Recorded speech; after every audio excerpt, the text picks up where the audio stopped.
Hey, thank you for tuning in to episode 8 of One Bottle Each. I'm happy today to welcome my friend Diane Letulle.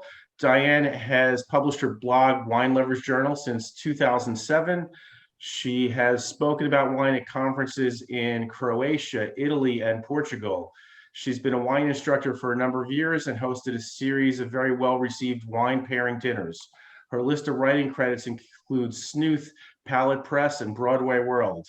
Currently, she's working about a memoir about her years as a wine blogger. Welcome, Diane, and thank you for being here. Thanks for having me. How are you? I'm great. I'm looking forward to being one of your guests. I've watched your others and it looks a lot of fun. Well, thanks. Let me ask you, is there a grape or variety that you find yourself leaning on most often? Something that maybe would consider your wine equivalent of comfort food? Yes. And it's funny because I wrote a blog post about this too. Uh, it's Tempranillo from Rioja. It is, and I said that this was my my lockdown wine or my pandemic wine. I just bought a lot of it. I drank a lot of it. It is to me, it's really a dependable, affordable, and I just love it. I love the flavor profile. So yeah, that's it for me. I've drank so much of it, and I always pick up at least one bottle if I'm getting a bunch of other stuff at the wine shop. So do you lean towards Crianza? Do you lean towards Reserva, Grand Reserva? Is there one of the tiers that you sort of push towards most of the time? I would say I buy a lot of Crianza because there's more of it available. And I'm looking for, when they talk about your Tuesday night wine in the wine world, what is that one where you're not splurging, but it's like something solid that you're going to enjoy and it's drinkable. You don't have to think about it too much. So for me, Crianza hits the right points on all those things. Makes complete sense. So you've been writing about wine for more than a decade and travel too. Has anything changed for you in regards to your approach to wine in that time frame?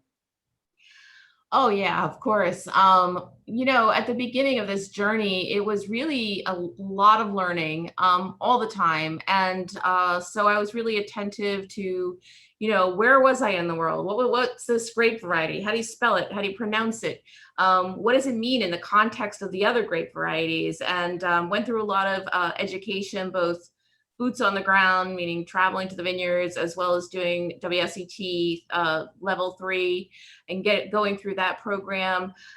So once you get all the education under your belt, then you can kind of just enjoy and get to know like the people and the landscape and history and then put your own spin on it. So for sure, I think that, as you develop in any field, you get a certain amount of confidence and comfort, and that lets you really develop your own more unique point of view. And as you mentioned, I love wine and travel, and that part I think has been consistent throughout.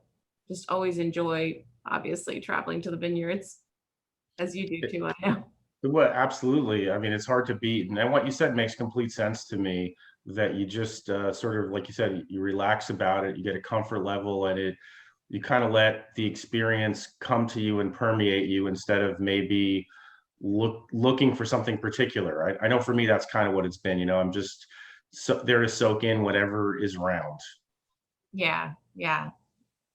So when this pandemic is over, is there a number one region on your list you want to travel to? Now, it could be someplace that you've never been to that you really want to get to, or maybe somewhere that, again, going back to comfort, that you just love so much that you miss and you want to get back to at the end of this all.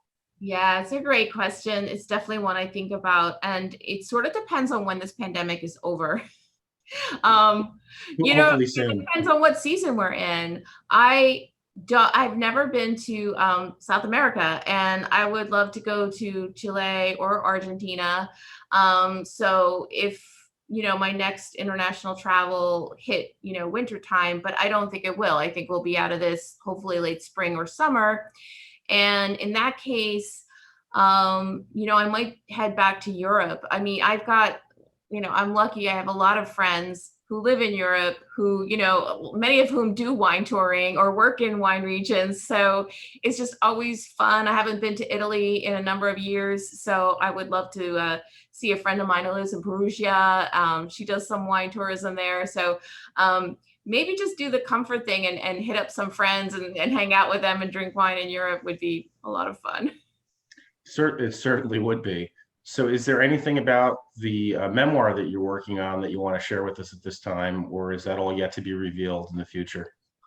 Yeah, sure. So the story really is about the intersection of how wine blogging came into my life and what happened in my personal life. So many people who know me or watching this probably know that I'm a mother. I have two grown children, and I used to be married, and issues in the marriage kind of drove me to look for some satisfaction and happiness beyond what I was dealing with at home that was problematic. So I became a wine blogger, which was kind of a really interesting solution to having a problematic marriage.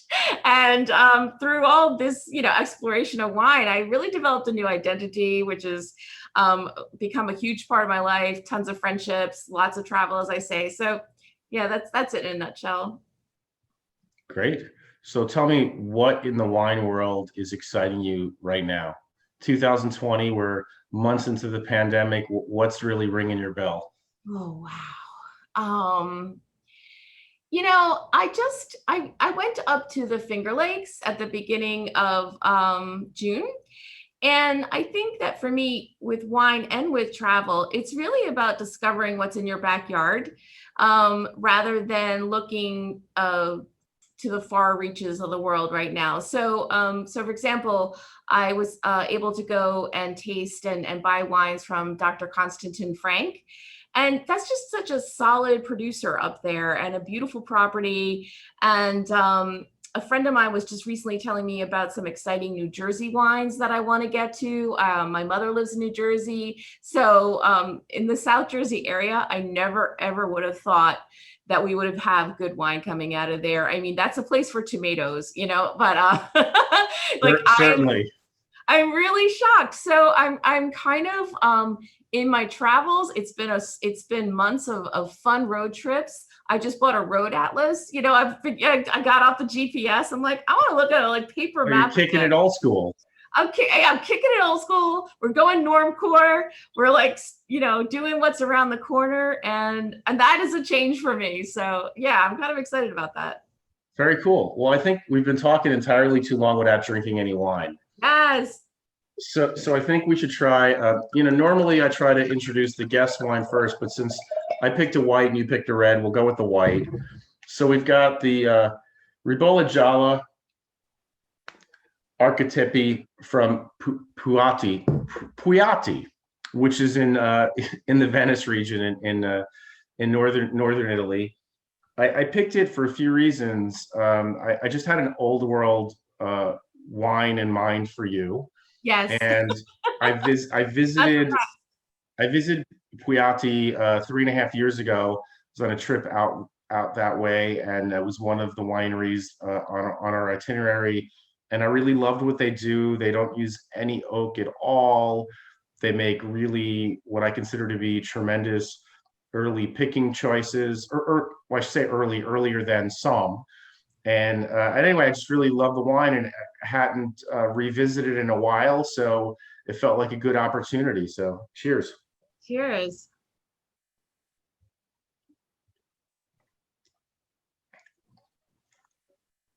Yeah, I tasted this a little bit before we started, and it's so, it has such a personality, I guess is what I want to say. Like, it is not a shy wine at all.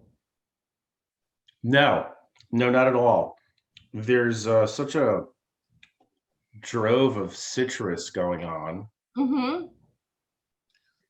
Yeah, I was almost thinking a little bit of marmalade and almost like a bruised apple on the nose. Like it's very big. It's a bold white wine. To me, it almost has like a salinity. I don't know if you're getting that as well. I do get that on the back end. But yeah, I agree with everything that you said. There's a bigness there, but yet it's not it's not really that big. You know what I'm And the saying? color is this beautiful golden color, but it's not too old. 4 years now. I'd love to hear about the winemaking. Very minimalist, and no oxidation of any kind, no oak of any kind, completely stainless. Basically, they stay out of the way of the fruit, and keep everything incredibly clean. And this is just to be clear, the 2016 is the current vintage. This is what's in the market today. Oh, interesting. Yeah. I think having a wine that's under 13% is terrific. And it's something that sometimes I'm intentionally looking for, and it's difficult to find many times. So I definitely appreciate that. Yeah, it's making me crave some cheese. I said some like soft cheese with this would be Yeah, fantastic. yes, soft cheese, and or if I was going to go not medium, I would go with a young aged manchego. Yeah, that would be You know, nice. not like a super aged one, just one with a couple of 6 months or so on it.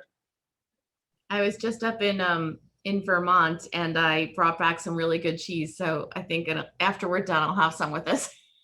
You're going to have a moment with some cheese in this wine. Exactly. Excellent.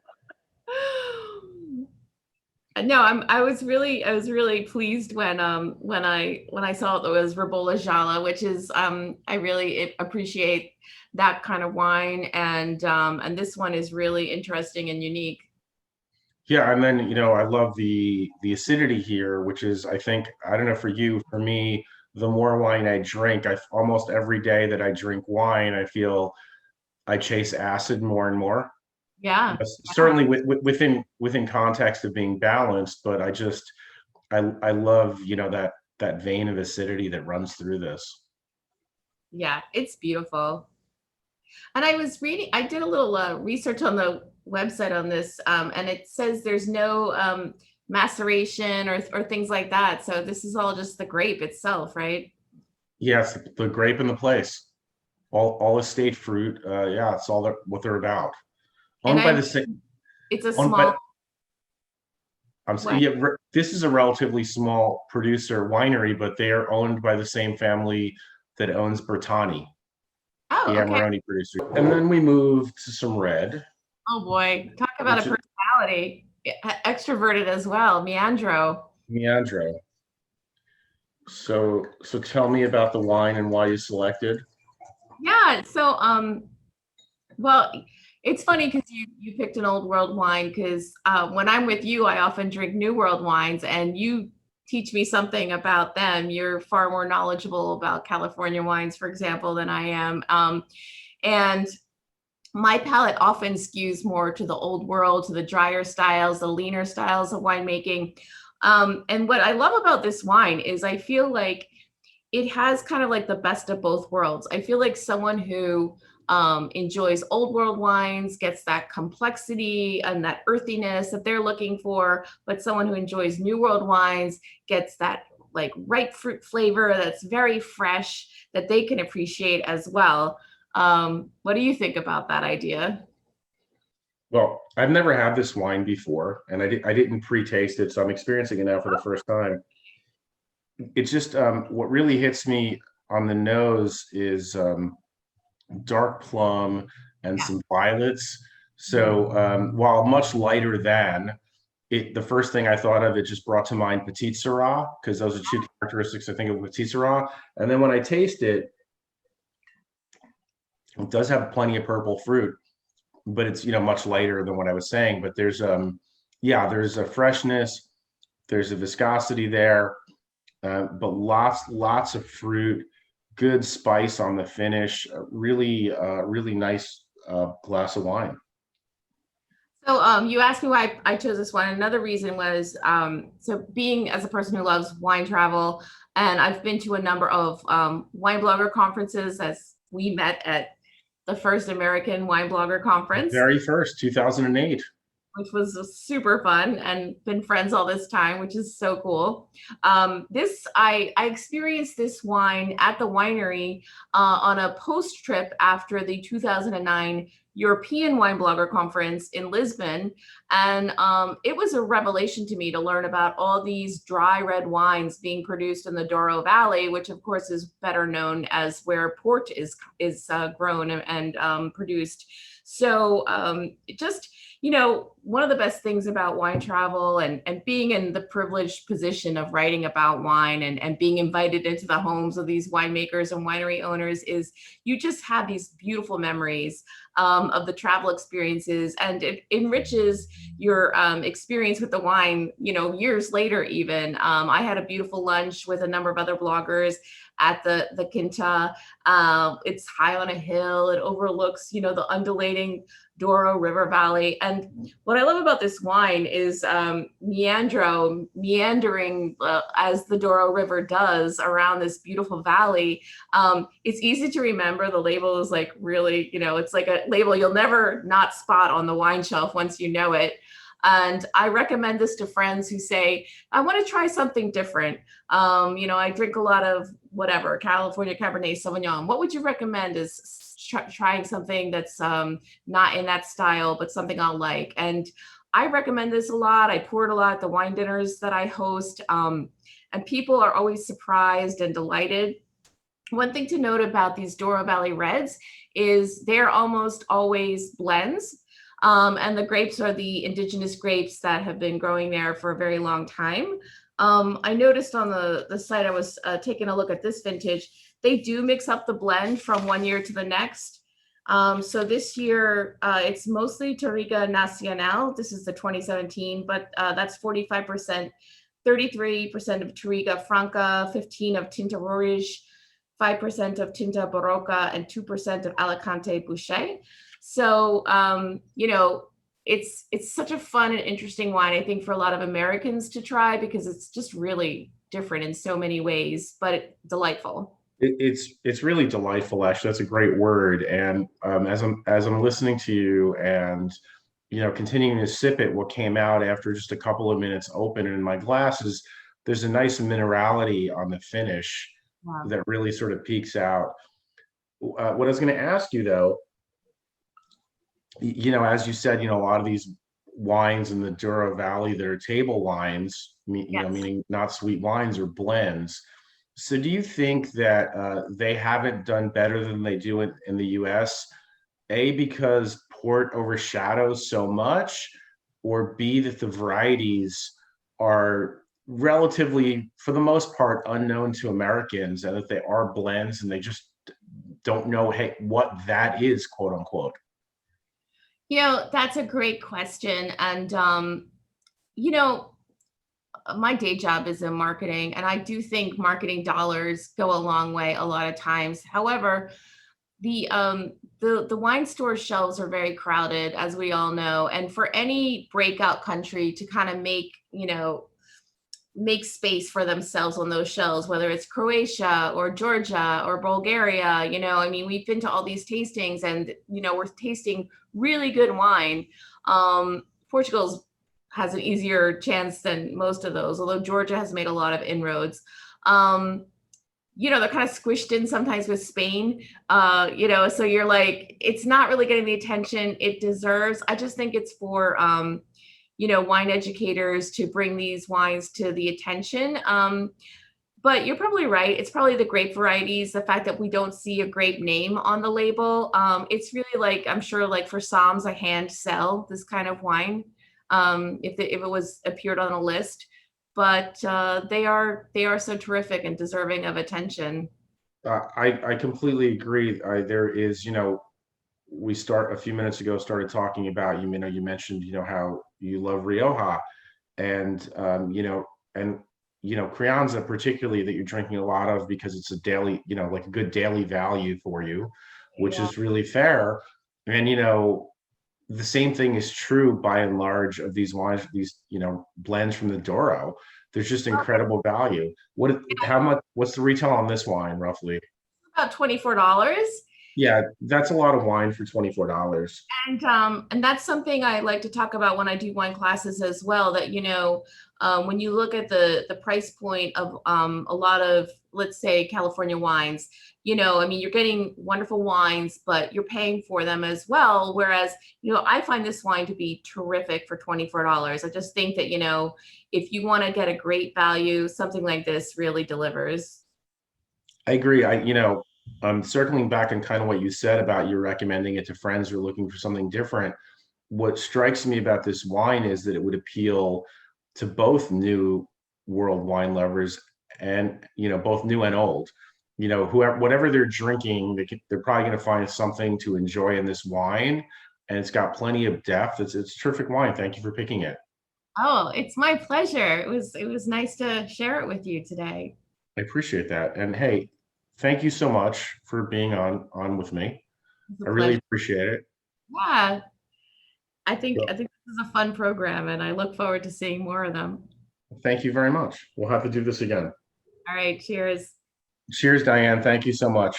Cheers, Gabe.